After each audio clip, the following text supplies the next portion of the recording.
Real Madrid, Kylian Mbappé a fait une grande annonce. Kylian Mbappé a rassuré le Real Madrid. Une grande annonce que les Madrilènes attendaient avec impatience pour dessiner les grandes lignes de leur projet sportif. Le rêve de Kylian Mbappé, 25 ans, de devenir joueur du Real Madrid se rapproche de plus en plus.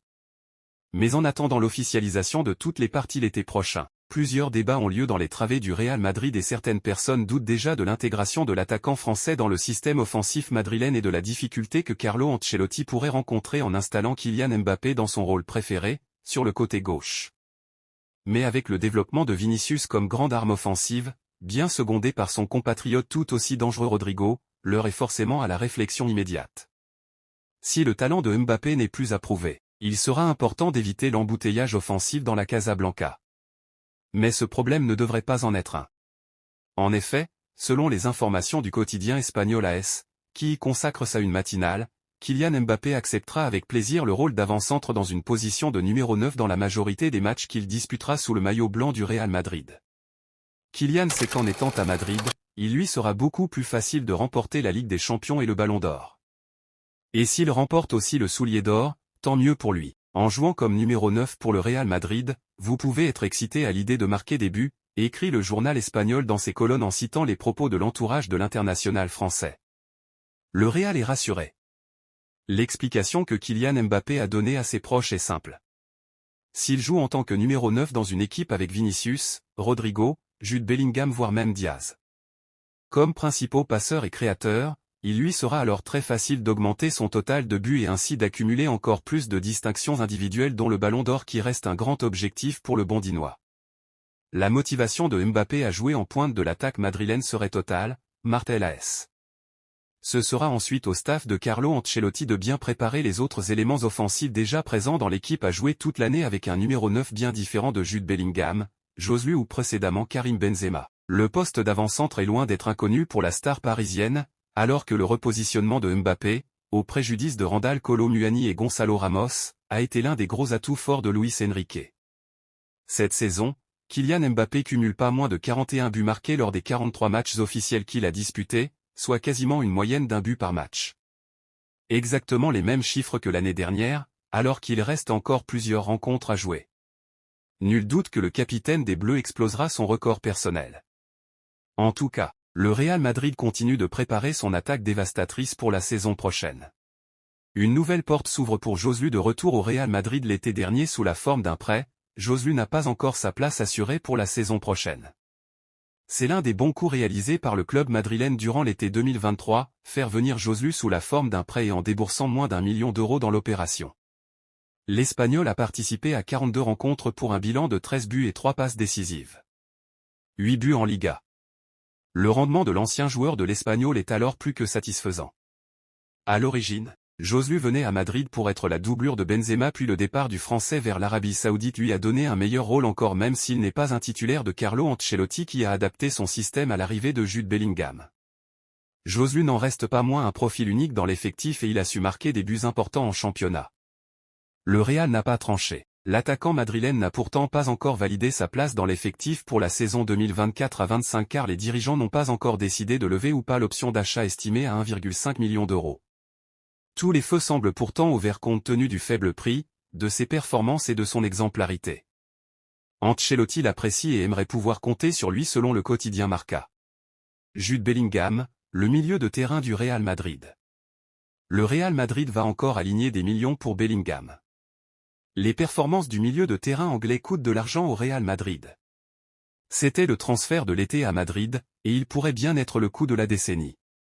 Dès la fin de la saison 2022 à 2023, le Real Madrid officialisait la venue de Jude Bellingham, le milieu de terrain anglais du Borussia Dortmund. Après des mois de négociations, le joueur à l'époque âgé de 19 ans posait ses valises dans la capitale espagnole pour environ 103 millions d'euros. Un montant inférieur à ce que pouvaient proposer des écuries anglaises comme Manchester City ou Liverpool, mais la prestance des Merengues aura fait la différence, le principal intéressé ne voulant rejoindre que le Real Madrid. 30 millions à rajouter ? Depuis, il a enchaîné les grandes performances avec 21 buts et 10 passes décisives en 36 apparitions toutes compétitions confondues. De quoi rapporter beaucoup de points à son équipe, mais aussi coûter de l'argent à son président. En effet, Le quotidien AS explique qu'il déclenche semaine après semaine différents bonus qui rapportent gros à son club. Au total, le montant du transfert, d'abord estimé à 103 millions d'euros, pourrait atteindre la somme folle de 133 millions d'euros, soit 30 millions d'euros en plus à payer. Parmi les différents bonus connus, terminer meilleur buteur de Liga, il est deuxième au classement, être dans l'équipe type de la Ligue des Champions pour dans celle des trophées The Best. FC Barcelone, Vitor Roque commence à poser problème. Vitor Roque sous les couleurs du Barça. Toujours aussi peu utilisé par Xavi Hernandez, le jeune attaquant brésilien commence à créer quelques tensions en interne. Son recrutement l'été dernier avait suscité énormément d'espoir.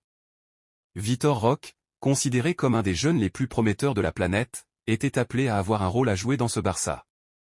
Pas en tant que titulaire bien sûr, mais on espérait au moins le voir entrer en jeu lors des secondes périodes. Mais pour l'instant, son temps de jeu est famélique. Il n'a joué que 276 minutes en Liga, réparties sur 11 apparitions au total.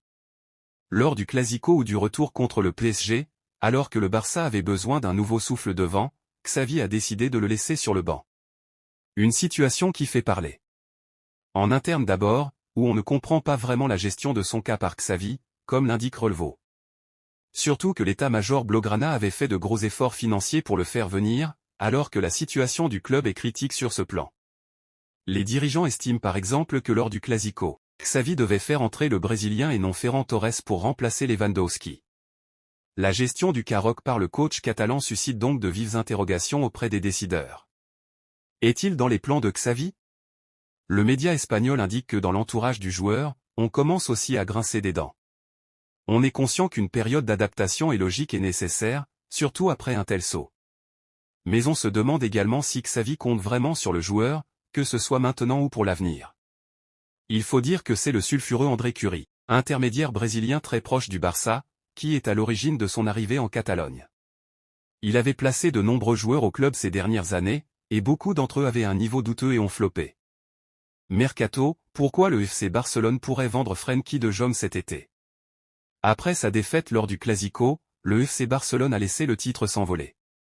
La bataille de fin de saison sera donc pour la deuxième place face à Gérone. Les dirigeants barcelonais se préparent déjà pour le mercato estival. La fin de saison approche pour le FC Barcelone et la bataille pour la deuxième place face à Gérone. Mais pour ces derniers matchs décisifs, les Blaugrana devront faire sans Frenkie de Jong, blessé lors du Clasico. Le match contre le Real pourrait, donc, être le dernier du Néerlandais sous les couleurs Blaugrana. Découvrez pourquoi. Si les dernières images de Frenkie de Jong au Barça étaient celles du week-end dernier lors de sa sortie sur blessure lors du Clasico, défaite 3-2. En effet, enclin à de nombreuses difficultés financières, les dirigeants barcelonais devront être obligés de vendre des joueurs à contre-ségur cet été pour se renforcer.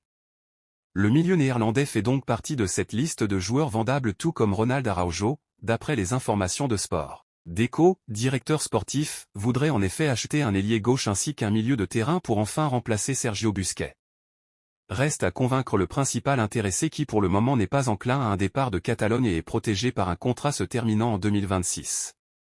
Leverkusen, le joueur du Real Madrid que veut absolument Xavi Alonso. Xavi Alonso sur le banc du Bayern. Aussitôt sacré champion d'Allemagne, Leverkusen peut encore rêver d'un triplé C3+ Coupe d'Allemagne. Xavi Alonso garde l'esprit tourné vers l'avenir. Pas à l'abri de perdre plusieurs éléments cet été, le technicien espagnol ne veut pas subir la situation et multiplie les pistes pour la saison prochaine, notamment en défense centrale. Comme le rapporte le quotidien allemand Bild ce mercredi, le technicien de 42 ans aurait identifié un joueur du Real Madrid comme l'une de ses priorités. Il ne s'agit pas d'Eder Militao, ni de David Alaba ou de Nacho Fernandez, mais plutôt de Rafa Marin, 21 ans, grand espoir du club prêté à Alaves depuis l'été dernier. Auteur d'une grosse saison avec le club de la banlieue de Madrid, 29 matchs de Liga, Marin s'est érigé au rang des révélations de l'année en Espagne. Une montée en puissance qui pourrait inviter le Real Madrid à l'incorporer dans sa rotation, ou de le céder à nouveau, soit sous la forme d'un prêt, ou d'un transfert définitif avec une possible clause de rachat. À noter que Josip Stanisic, prêté à Leverkusen cette saison, retournera au Bayern Munich cet été, et que l'avenir de Jonathan Tah et Piero Hincapié reste toujours incertain. Des données qui pourraient ainsi pousser Leverkusen à passer la vitesse supérieure pour Marin.